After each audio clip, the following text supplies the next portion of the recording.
Yeah, tell me about it. At least it gave me enough time to think of a new place to point the camera. There's only so much room in here, so I thought that sitting on the floor with my pedal board would be something different. It has been a few weeks, but when you're recording yourself, by yourself, playing your guitar parts that you wrote, that you then have to edit to a state that you can live with, then that's kind of a recipe for fairly slow going. And anyway, I've tried not to rush my way through this process and let it take its course, enjoy what I'm doing, learn something in the process. And I think I've learned a bit about these guitar parts for this album. There's quite a few sections that I'm playing a bit differently than before. Not necessarily changing the notes that much, but just changing the way that they're played. The way that certain notes are held or not held. The way that certain things are muted or not muted. When you're recording, especially close miking an amp like I was, you're putting your part under a microscope, And when you come to edit it and you're going, oh, not that take, I've just accidentally let that bit ring on too long, or I've not muted that bit properly. And then you're going between all your different takes and it's, no, I've done it there. No, I've done it there. No, that's even worse.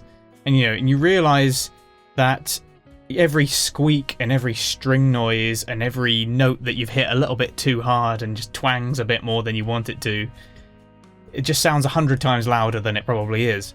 So I did have to reassess some of the parts that I was playing and re-record them as a result of that. And I suppose in a way that is success, that is doing it properly. But it doesn't half feel like failure quite a lot of the time.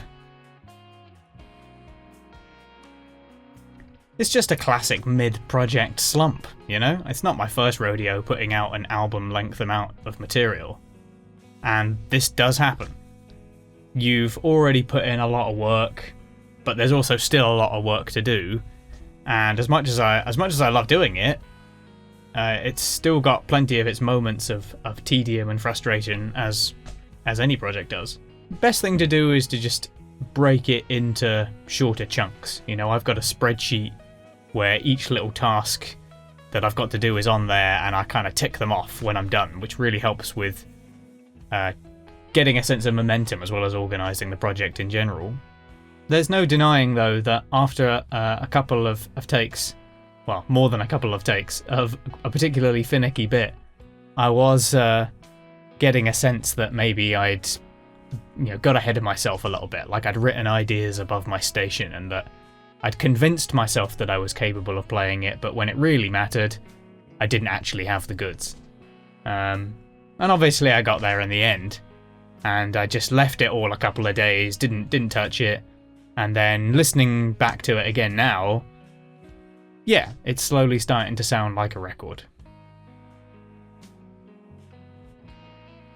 Yeah, I mentioned in the last video that I bought a ribbon mic, an M160, for recording the guitar, but I also used it a little bit on the bass too.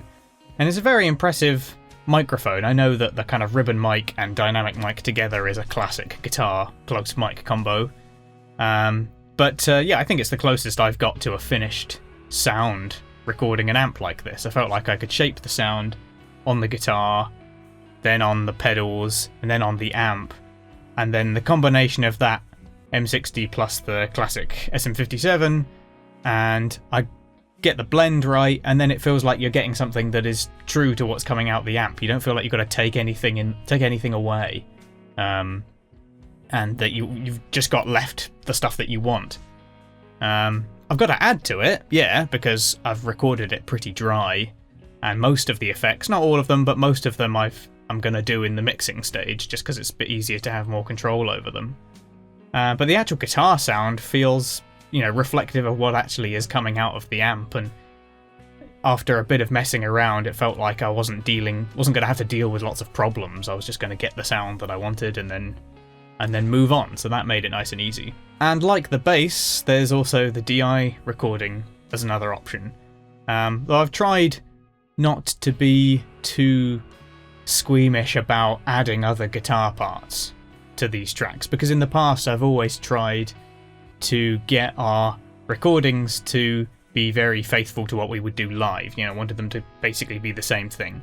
listen to us on record, come and listen to us live. It sounds like the same thing. But after we did First Light, and I'd added quite a few extra bits on that to support the guitar part, I just thought, screw it, let's focus on making the best record that we can. You know, plenty of great records have stuff on them that don't necessarily happen live.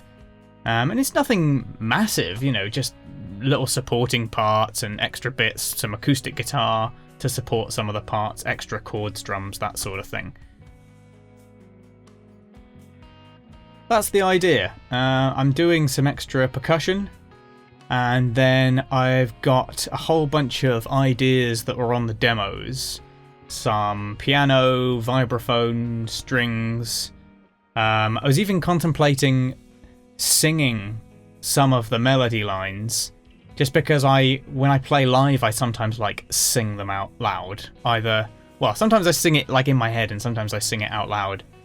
And I just thought that I would add that to a recording, just because I thought it might work. Maybe it will sound good. Makes me think of something like Pat Metheny, First Circle, where I think they have that Argentinian guy who just sings. There's no lyrics, he just kind of sings like R's and O's over a lot of the main melodies, and it sounds great. I love that record. And just thought I'd try something a bit like that as well. So that's going to be live players as much as possible. I've got some great virtual instruments on the demos, but that's definitely going to be real players.